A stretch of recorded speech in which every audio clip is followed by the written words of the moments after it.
അപ്പോൾ 5 വർഷം വരും.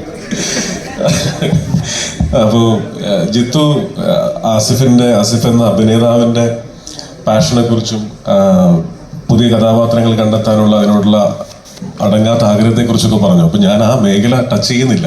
ഞാൻ പറയാൻ പോകുന്നത് ആസിഫിൻ്റെ ഒരു കുടുംബാംഗം, കൂട്ടുകാരൻ, ഒപ്പം ആസിഫ് അലിയെ വെച്ച് ഏറ്റവും അധികം സിനിമകൾ എടുത്തിട്ടുള്ള 2 സംവിധായകരിൽ ഒരാൾ എന്നുള്ള രീതിയിലാണ്.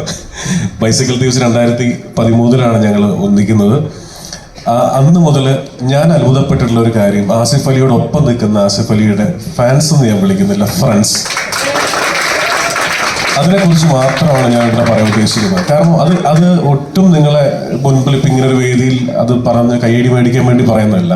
ഏറ്റവും അടുത്ത് നിന്ന് കാണുന്ന ഒരാളെന്ന രീതിയിൽ ആസിഫിൻ്റെ എല്ലാ അവസ്ഥകളും ഏറ്റവും അടുത്ത് നിന്ന് കണ്ടിട്ടുള്ള ഒരാളാണ് ഞാൻ.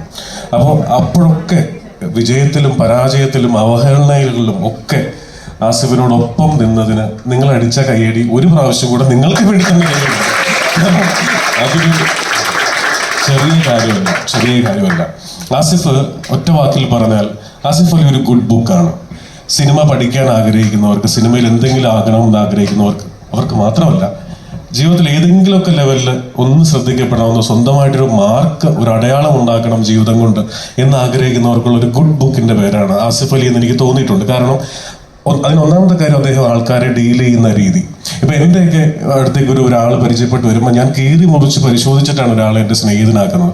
ആസിഫ് അലി അങ്ങനെയല്ല, വരുന്നതെല്ലാം എടുക്കും, എന്നിട്ട് ആസിഫിന്റെ ഒരു രീതിയിലേക്ക് അവരെ മാറ്റുകയാണ് ചെയ്യുന്നത്. അങ്ങനത്തെ ഒരു വല്ലാത്ത മാജിക് ബുക്കാണ് ആസിഫ്.